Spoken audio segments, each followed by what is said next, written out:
Alright, it's only me. I've just come on, especially the day at lunchtime, to do this unboxing thing. I've been waiting for a few months for this to come out. This is the new box set for the Sensational Alex Harvey band. Pretty expensive this. I've nearly bought in this year. I've been saving up for this. But as you can see here on the sticker, it's 21 CDs, unreleased live recordings for the 70s, obviously, because this is a story that goes back 50 odd year. Sensational Alex Harvey band, absolutely fantastic. So I'm actually looking forward to getting towed into this, but I'll just set this here now. A wee bit of background about the Sensational Alex. Who are the Sensational Alex Harvey band? Well, Alex Harvey goes back to the early days of rock and roll, when he was like Scotland's Tommy Steele in the late 50s, early 60s. And then he would go down to London and be part of the swinging 60s London scene, doing musicals like Hair and stuff. And then in the early 70s he would team up with a young Scottish progressive rock style band called Tear Gas, who would go on to become the Sensational Alex Harvey band. They were sensational. It's hard to see how they failed, because they had talent in every department. They had Zal Clemenson on guitar, absolutely fantastic guitar player. Cousins, Hugh McKenna on keyboard, Ted McKenna on drums, and Chris Glenn playing the bass. Absolutely fantastic. I mean, you really have to go back. There's a few videos that you can pick up on YouTube if you've never seen the Sensational Alex Harvey band. You should go on and watch them. It's hugely entertaining. Just everything years ahead of their time. Just total entertainment. You could say that it's one of the problems that caused them to fail, basically, was that they just tried to appeal to everybody in a time in the 1970s when music was changing, and you couldn't appeal to everybody. There was other bands that kind of got away with it, like Queen, Thin Lizzy, Nazareth, big hit single bands, dipping a toe in like hard rock, but never being like proper hard rock. And the Sensational Alex Harvey band, you've got to say, kind of falls into that category. Although they would have hit singles a bit like Delilah, but the whole thing, along with, if you watch the videos for Delilah, with the costumes and the dancing and everything, comes off for 2026 like a bit of a novelty act. And they released 6 studio albums in there, kind of first 2 more or less kind of straight kind of rock albums. Framed, definitely a good start. And then Next got a bit of glam rock in there. And then for me, the peak with The Impossible Dream, fantastic songs like Vambo and stuff. You could say inspired punk rock a bit, kind of Man in a Jar. And then you have the next album, Tomorrow Belongs to Me, where you've got to say that probably too eclectic, where there's just too many musical styles happening in there, kind of progressive rock, like A Tale of the Giant Stone Eater, and that kind of thing, kind of lighter rock like Soul in Chains, Shark's Teeth, Ribs and Balls. And then you would have the kind of grittier sad stories when they came back for 1976. But again, can you get a song like Amos Moses in there, again a cover song. And then you had the end there, Rock Drill, where it was just like they'd ran out of petrol. But I mean, you had mitigating circumstances in there as well. Round about 1975, they lost their manager, Bill Fahilly, who was definitely a big part pushing not just the Sensational Alex Harvey band, but also Nazareth. Died in a plane crash. So I mean, lots and lots of things, just in a different universe. The Sensational Alex Harvey band would have took the world by storm, and can still legendary the now, but mostly in Scotland. That's a good thing about this video. When I put it on YouTube, I can actually speak in my proper Scottish accent, because for once I'm talking about a proper Scottish band for like 30 mile away from where I was, where I am now, here up in Glasgow. So I'll open this up. It's absolutely heavy, like proper box set. There was a Rush box set came out lately there that cost a lot more than this, and it had like 4 discs and a Blu-ray in it, and I wasn't paying that. It's just far too much.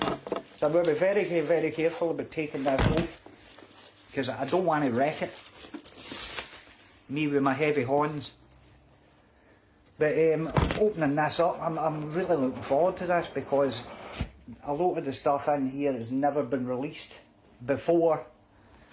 And like any of these box sets, you get some extras in here, which one of them was a replica concert programme, which I've got here for the 1975, legendary 1975.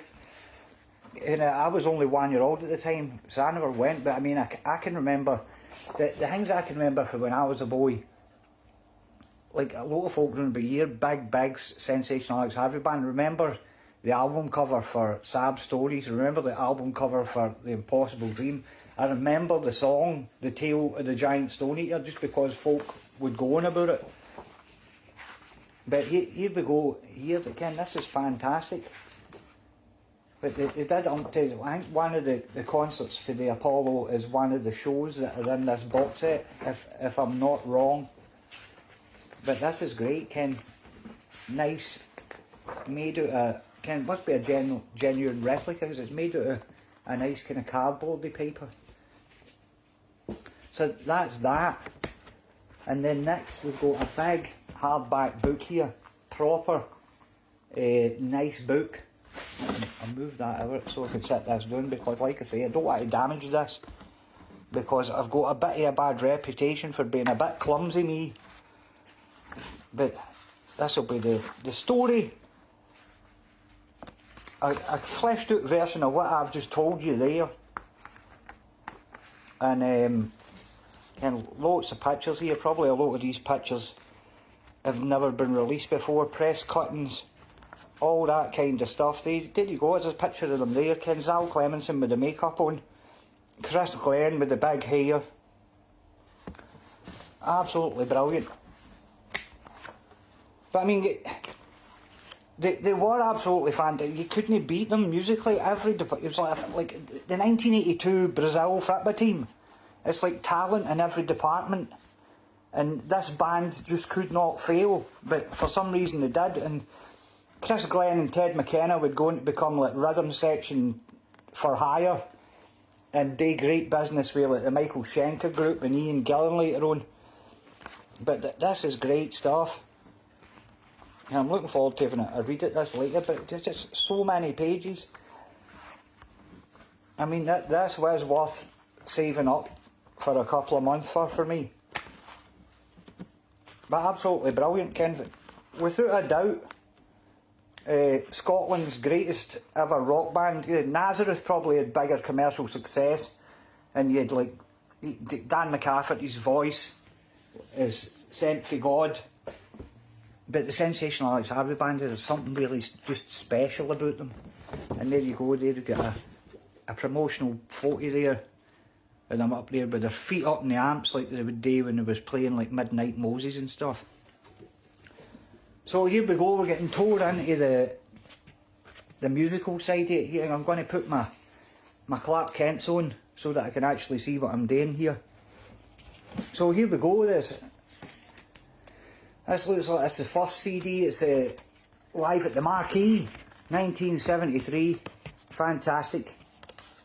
And they're saying that these are all radio broadcasts and recordings. We'll need to wait and see if that's the case. I'm hoping all of this is top quality. I mean, I don't mind cleaned up audience bootlegs. I've got umpteen King Crimson ones, and I don't mind listening to them at all. But I'm hoping these are really good. What's this one? This one recorded at a radio gig in America. Round about, looks like the Impossible Dream period, just with the songs that are on it there. Live at Newcastle Mayfair in there. What else we got here? Live at Preston Guildhall. There's the Christmas at the Apollo gig, double CD. December the 20th, 1975.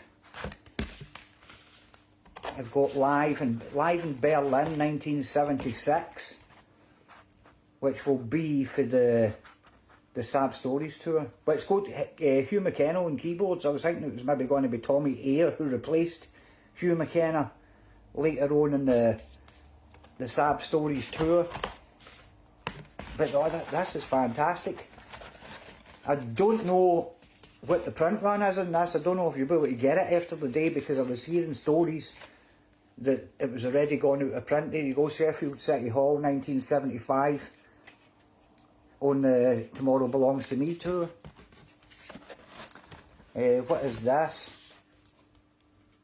A New Victorian Christmas, which is live at the New Victoria Theatre, December the 21st, 2nd and 24th, 1975. So I mean, this is the day after that Apollo gig that's in here. So I mean, it just shows you, like, these guys play at Glasgow one night, and the next night they're in London playing for 3 nights. Absolutely amazing. And then the other side here, what we got here, A Night at the Rainbow, 1974, which is the Impossible Dream era. Live at the Mayfair, 1975, another single CD gig. Live at the Victoria Ground, another one for 1975. Aye, that's Tomorrow Belongs to Me era. Faith Healing in Peter Street, which is live in Manchester, 1976. Again with Hugh McKenna on keyboards. I mean, that's the thing. I've had the British tour 76 album for a long time, and it's Tommy Eyre on keyboards, and there's just something missing when Hugh McKenna isn't in the band, because he was like the kind of musical director of the band, and wrote a lot of the songs along with Alex Harvey. And you can get somebody else in, but when it's the main man of the band, you're in big trouble. And this is the last set of CDs here. Syracuse single CD. Again, this is 74. So no, aye. So I mean, this one, this is great. Manchester, 1975. Another one of the New Victorian Christmas. And then you've got the Reading Rock gig for 1977, which is more or less at the arse end of the Sad Story, if you pardon the pun. And you've got stuff like Mrs. Blackhouse and stuff on there, as in King Kong, which are for the rock drill album, Engine Room Boogie. So I mean, when you think it, like, there's just so musically rich, the Sensational Alex Harvey Band, when you can have songs like Sergeant Fury, which are like a throat can. Definitely the Beatles had done that before with songs like Honey Pie and stuff, but definitely like a genuine 1920s kind of feel to that song. And they would go out and play it live just like a regular rock song.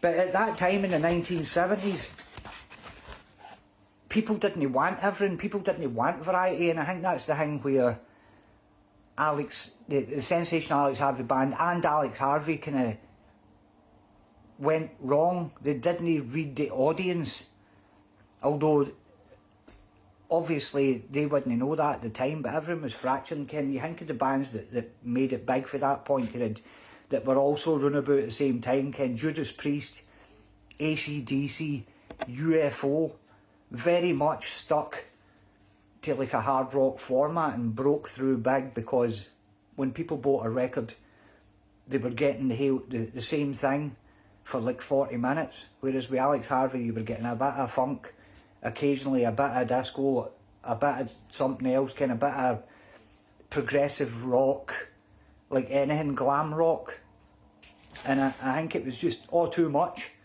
And when you try to appeal to everybody, you can't, you end up no pleasing MD, if you know what I mean, if that makes sense. But just such a shame, because it's such a talented band, and I'm so looking forward to listening to all these CDs. It's going to be fantastic, but I'll need to wait till I finish my work tonight. I'm just in for my tea now, so I've got a look at this, and then when I come back tonight, I'm going to make a start. I don't even know where to start, but this is looking great. But listen to yourself a bit of the Sensational Alex Harvey Band if you haven't checked it out, and I might come back on later and let everybody know what the sound quality is like on these things. But fantastic. But thanks very much for watching. The greatest Scottish rock band of all time. Never forget them. Absolutely sensational. I'll see you later. Bye.